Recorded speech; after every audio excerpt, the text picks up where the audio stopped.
चालू भेड़िया गंभीर बन गया।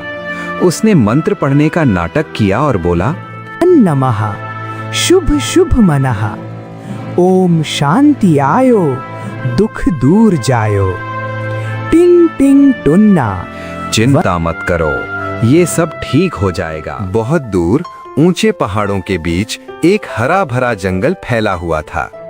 इस जंगल में सुबह सूरज निकलते ही जैसे रंग बिखर जाते थे। पक्षियों की चहचहाहट, पत्तों से टपकती ओस और ठंडी हवा की सरसराहट, सब मिलकर ऐसा लगता था मानो जंगल खुद मुस्कुरा रहा हो। इसी जंगल में रहता था सच्चू गधा।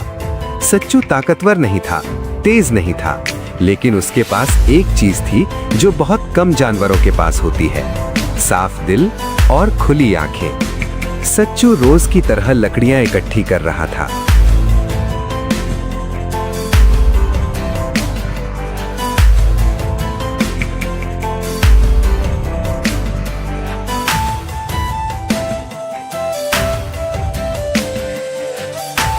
वो बुदबुदाया, जंगल जितना सुंदर दिखता है उतना ही नाजुक भी है।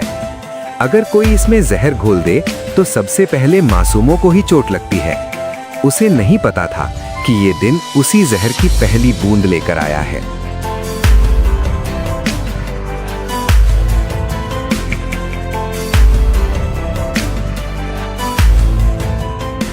जंगल के दूसरे छोर पर एक चट्टान के पास बैठा था चालू भेड़िया। उसका पेट कई दिनों से ठीक से भरा नहीं था।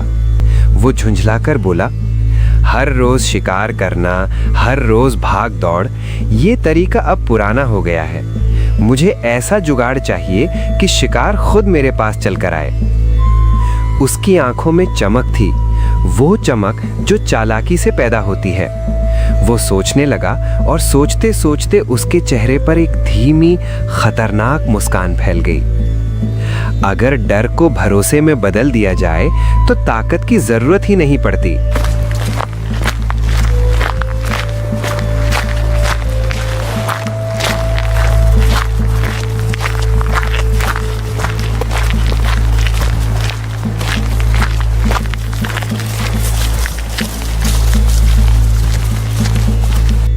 अगले ही दिन जंगल में एक अजीब सी खबर फैलने लगी।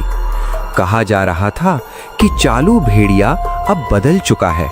वो अब शिकार नहीं करता बल्कि बाबा बन गया है। सफेद राख शरीर पर लगाए, आंखें बंद किए, एक पेड़ के नीचे बैठा वो बोला,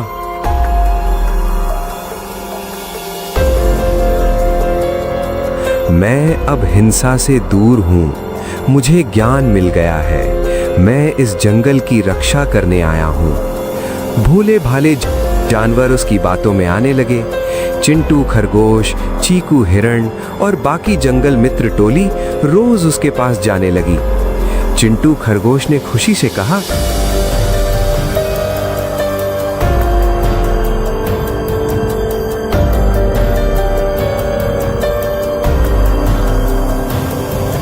बाबा आए हैं, अब हमें किसी से डरने की जरूरत नहीं। सच्चू गधा दूर से ये सब देख रहा था। उसके चेहरे पर खुशी नहीं बल्कि हल्की सी चिंता थी।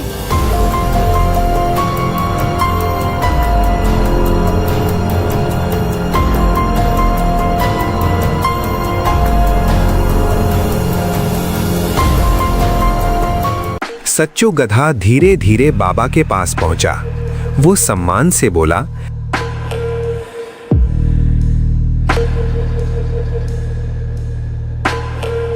लेकिन उसकी आंखों में सवाल थे। बाबा, अगर आप सच में बदल गए हैं तो जंगल में रात को अकेले क्यों घूमते हैं? चालू भेड़िया एक पल के लिए चौंका, फिर मुस्कुरा दिया। बेटा सच्चू, ज्ञान पाने वाले को रात और दिन में फर्क नहीं दिखता। भीड़ ने सच्चू को घूरा। किसी ने फुसफुसाया,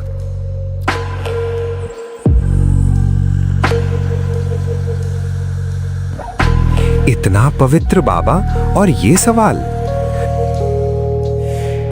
सच्चू चुप हो गया, लेकिन उसके मन की आवाज और तेज हो गई।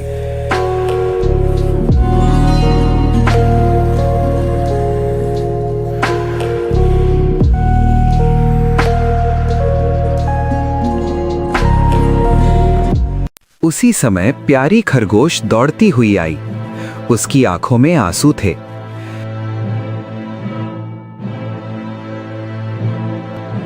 बाबा जी, मेरे बच्चे चिंटू के पेट में बहुत दर्द है। चालू भेड़िया गंभीर बन गया। उसने मंत्र पढ़ने का नाटक किया और बोला, नमः शुभ शुभ मनः, ओम शांति आयो, दुख दूर जायो।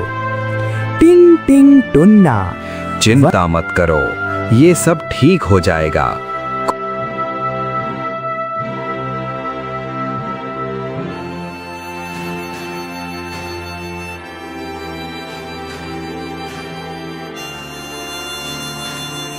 कुछ देर बाद चिंटू सच में शांत हो गया।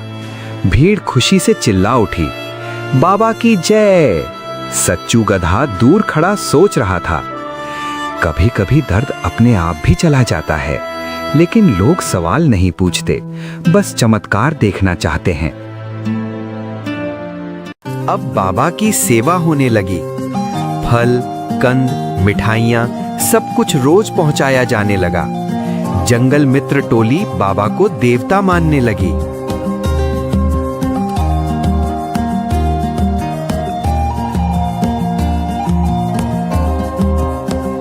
चालू भेड़िया मन ही मन हंस रहा था।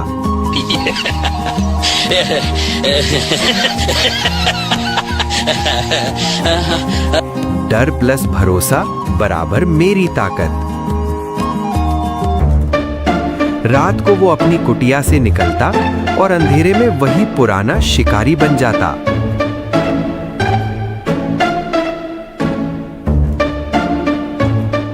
एक रात सच्चू गधा अकेला बैठा आसमान देख रहा था। उसे ज्ञानू उल्लू की आवाज सुनाई दी।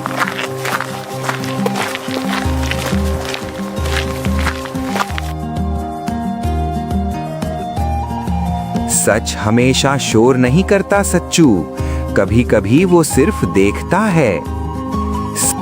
सच्चू ने मन में ठान लिया, अगर ये बाबा झूठा है तो मैं सच अपनी आंखों से देखूंगा, चाहे मुझे कोई माने या ना माने। यहीं से कहानी ने असली मोड़ लिया।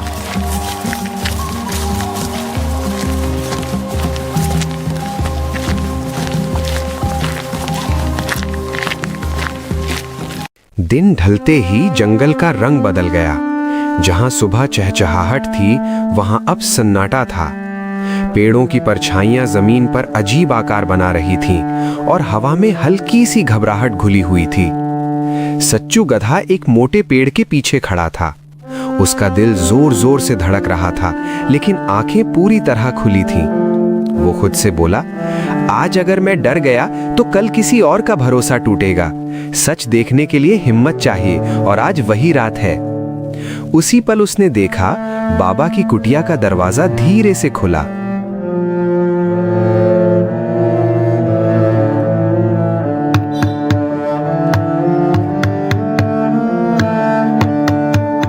सफेद राख में लिपटा चालू भेड़िया बाहर निकला।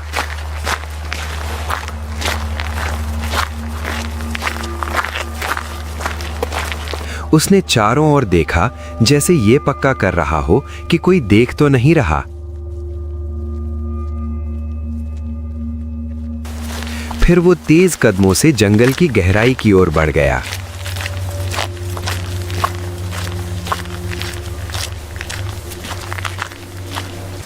सच्चू गधा धीरे धीरे उसके पीछे पीछे चलने लगा।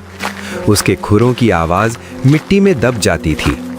हर कदम पर उसका डर बढ़ रहा था, लेकिन उससे ज्यादा बढ़ रहा था उसका संकल्प।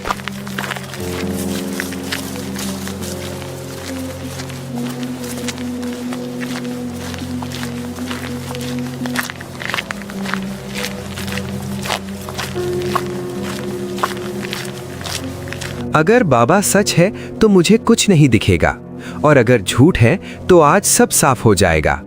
जंगल के सबसे घने हिस्से में पहुंचकर बाबा रुका।